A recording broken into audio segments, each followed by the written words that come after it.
I want to say something today that I wish someone had said to me years ago. What you are feeling is not just tiredness. It is what happens when surviving becomes your identity. And there is a way out of it. So please, stay with me.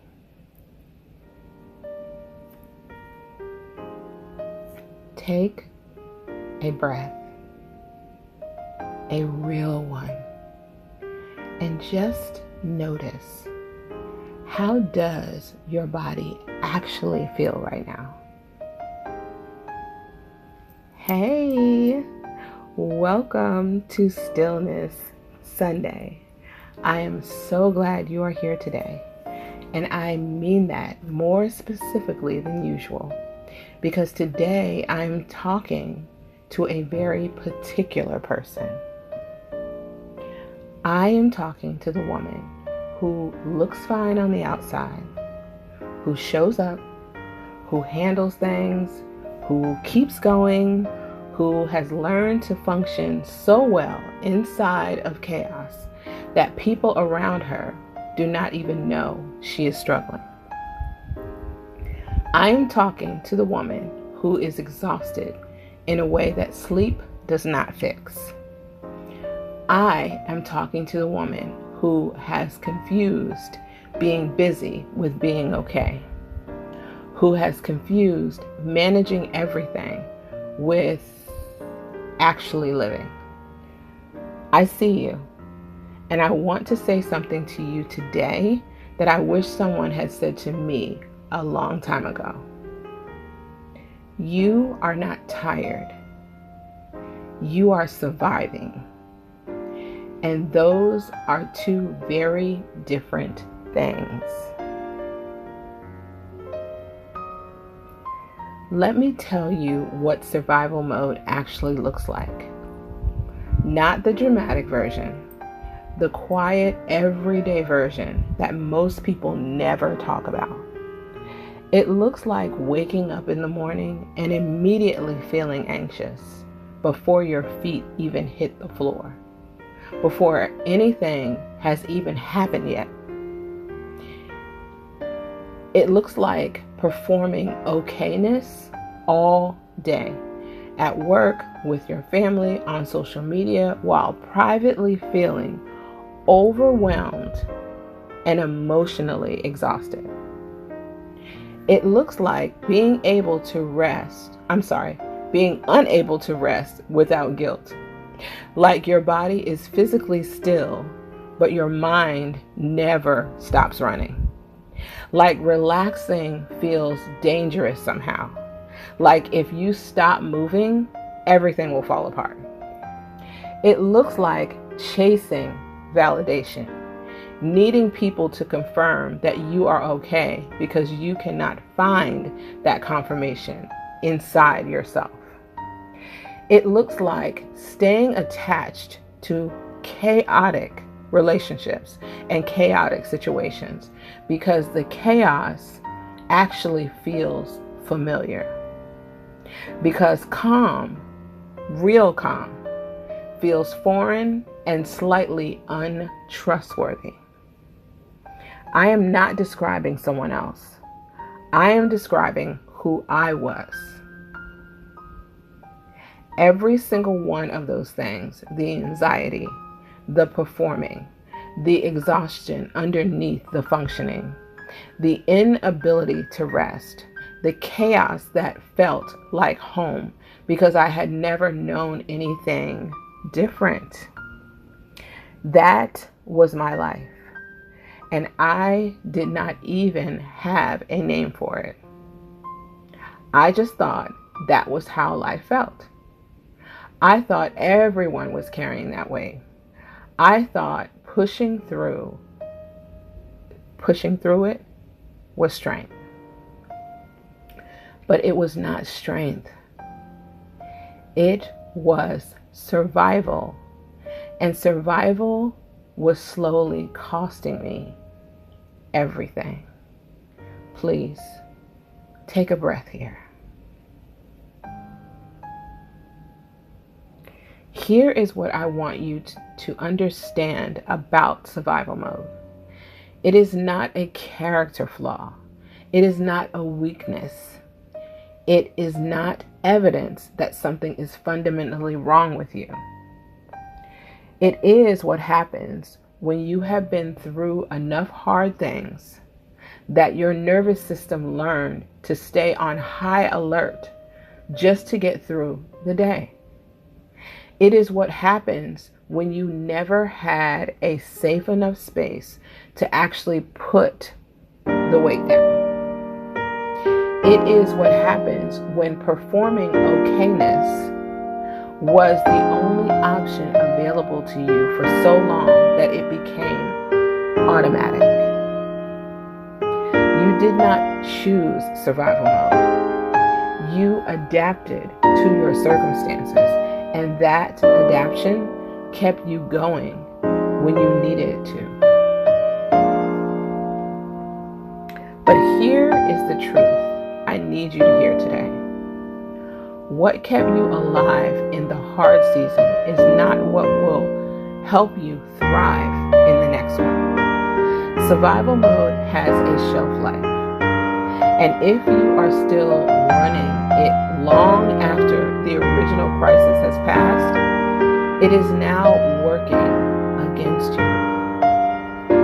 It is keeping you anxious when there is nothing to be anxious about.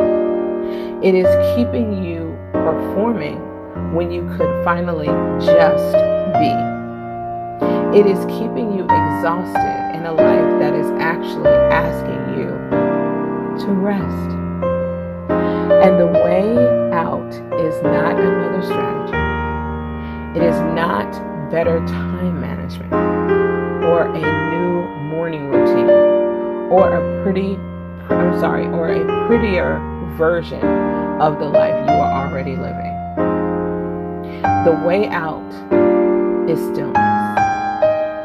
Real stillness.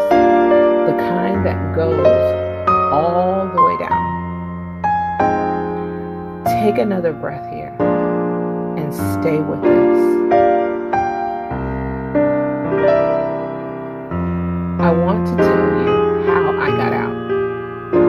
Not as a formula, as a testimony. It was not one moment. It was all of these things together over time. It was getting still enough, genuinely still, not just physically quiet, but internally quiet, to finally hear something other than my own fear. It was building a real relationship with God. Not on a Sunday morning, not a Sunday morning relationship.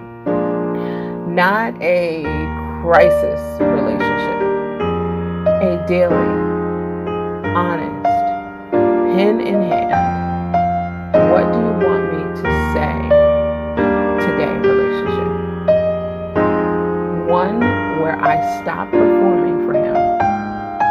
Two, and just showed up as I actually was. It was forgiveness of people who hurt me and of myself for the decisions I made in survival mode, for the version of me that existed before I knew better, for everything I was still carrying that was never mine to carry in the first place. And slowly, not overnight or dramatically, something shifted. The anxiety did not disappear immediately, but it loosened its grip.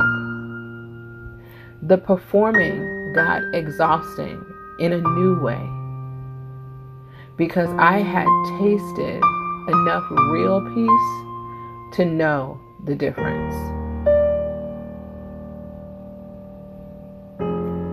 The rest started to feel less dangerous. The stillness started to feel less threatening. And one day I realized I was not surviving anymore. I was living, actually living from a place of genuine peace, genuine faith, genuine okayness that did not depend on circumstances or other people's opinion or how productive I had been that day. That is available to you too.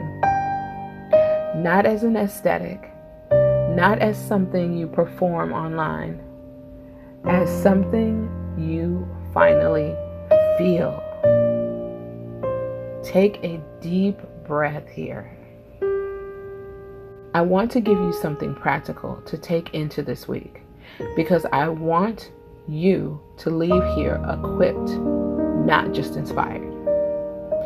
This week, I want you to do one honest check-in with yourself, just once. And I want you to ask, where in my life am I still performing okayness instead of actually feeling it? Not to shame yourself, not to spiral into everything that is wrong, just to get honest. Because you cannot move from survival to living without first acknowledging where you are. And then bring that honest answer to God. Not the polished version, the real version, the messy, tired, and I don't know how to stop surviving version. Because that is exactly where He meets you. Not when you have it all together. Right there in the surviving. Now, let's say our affirmation together today. And I want you to say these words as someone who is choosing right now to begin the shift from surviving to living. All is well. Everything is working for my greatest and highest good. Out of this experience, only good will come to me. I am safe. I am loved. I am blessed. And I am covered.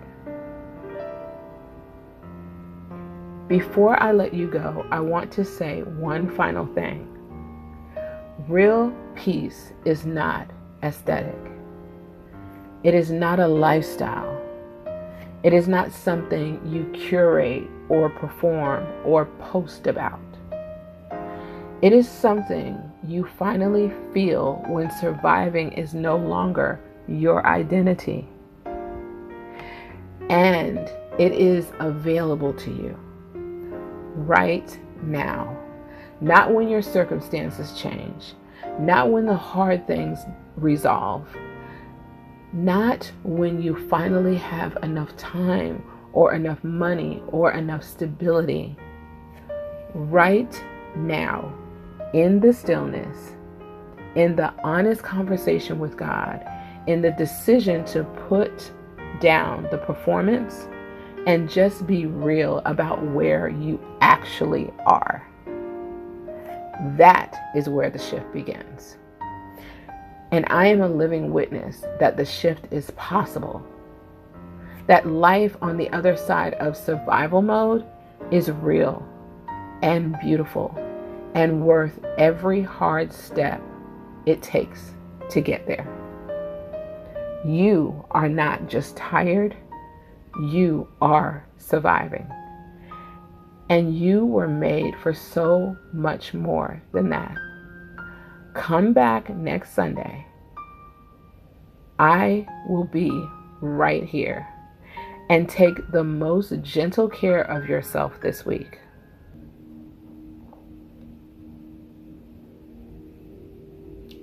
Whenever you're ready,